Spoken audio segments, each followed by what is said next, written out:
Hey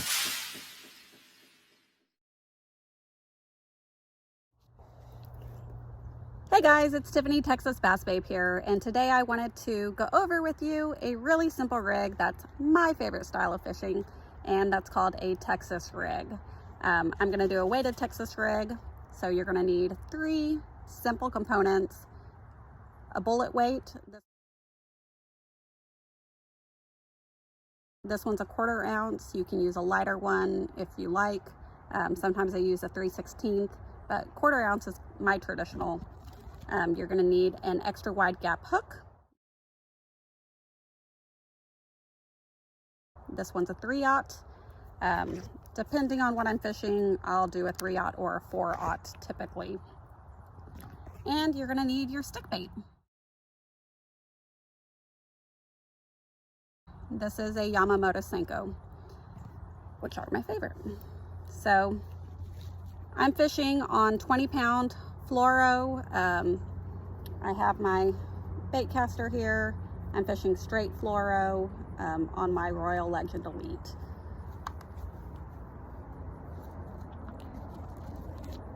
So you start with a bullet weight and you thread it onto your line with the point up.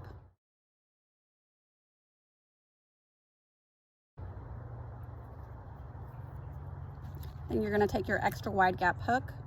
I like to tie a traditional fisherman's knot when I Texas rig, and I'll show you how to do that right now. Basically, you go through your eye of your hook like that, and then you're going to wrap it around. I like to do 5, some people do 7.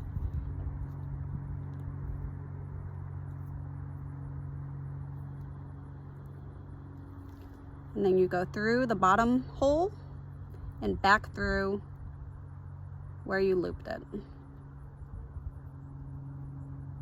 I always lick mine and then pull it tight. I like to bite the tag as I pull it tight, just to make sure it cinches. Like so. And then I always pull mine out and make sure it cinches all the way down, because that's what makes your knot strong. So make sure it's good and strong and it doesn't stretch out anymore. And then you can cut off your tag end. Now time to rig up our worm.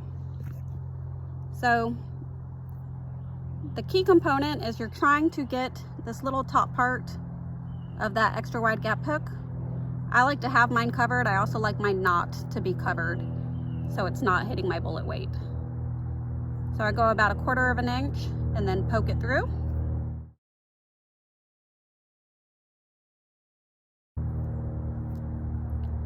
And then you turn it and you should have your hook and the top of it covered. You see that? And then you can measure to see how far down you need to poke it through, so that way your worm will be straight. So I always line my hook up, and that's where I'm going to poke it through, right there. Now you have an exposed hook. It's all the way through. And I like to skim lip mine so that way they're weedless, they're not catching on things. And you just kind of stretch the worm out and barely put the tip of it where it's covered. You don't want to poke it in too far, because then you're going to have a hard time getting a good hook set. But if you leave it out, then you're going to catch everything on the ground as your Texas rig drags, especially because it's weighted. And this is what your final product should look like. Happy fishing, everyone. Tight lines.